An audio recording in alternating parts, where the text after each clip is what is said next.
Azolla అనేది నీళ్ళలో పెరిగే ఒక మొక్క. నీటిలో తేలియాడుతుంటుంది.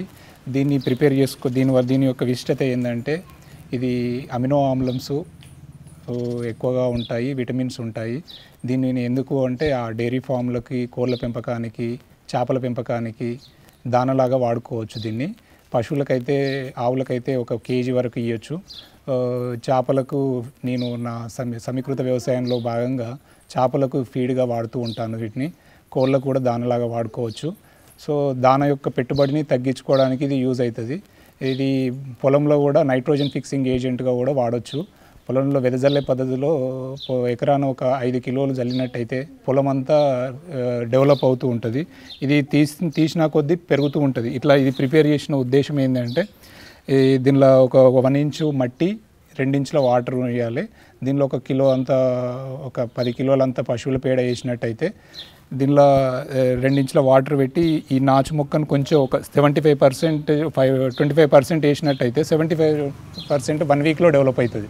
డైలీ తీస్తూ ఉంటే పెరుగుతూనే ఉంటుంది ఈ మొక్క.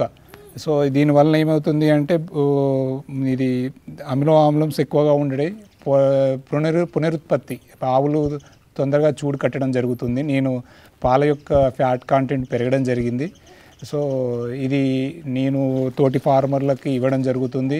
వ్యవసాయంలో చల్లుకోవడం వలన పంట అయిపోయిన తర్వాత కూడా ఇవి దానిలో సేంద్రియ కర్బనంగా ఎండిపోవడం వలన, భూమిలో కలే దున్నడం వలన సేంద్రియ కర్బనం పెరగడం జరిగింది. నా భూమిలో నేను పరీక్షించింది ఏంటంటే భూమి సాయిల్ టెస్ట్ చేయించినప్పుడు సేంద్రియ కర్బనం 2% పెరగడం జరిగింది. ఇంతకుముందు 1% ఉండే.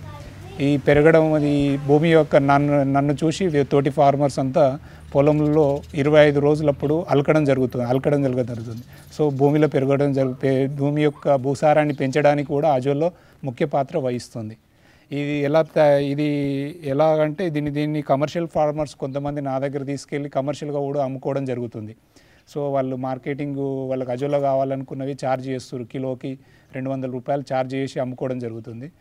అన్ని బావి తొట్టీలు లేకపోతే 1 ఇంచు ఇలాంటి హైట్ తోటి 1 ఇంచు 1 ఫీట్ మందంతో ఒక చుట్టూరు కుండి కట్టుకొని 1 లేయర్ మట్టి, 1 ఇంచు మట్టి, 2 ఇంచులు వాటర్ ఉంచుకోవాలి.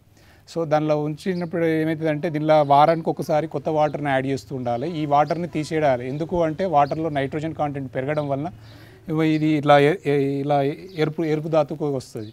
15 రోజులకు ఒకసారి ఆవు పేడ 10 కిలోలంతా వేసుకోవాలి. 6 మంత్స్కి ఒకసారి సాయిల్ని చేంజ్ చేయాలి. సో 1 ఇయర్ తర్వాత 6 మంత్స్కి చేయకపోతే ఏమవుతుందంటే అజొల్లా పెరుగుదల ఆగిపోతుంది. సో ఇది నేను గమనించడం జరిగింది. సో ఇలా చేసుకుంటే అందరికీ, రైతులకి మంచి ఉపయోగకరంగా ఉంటుంది.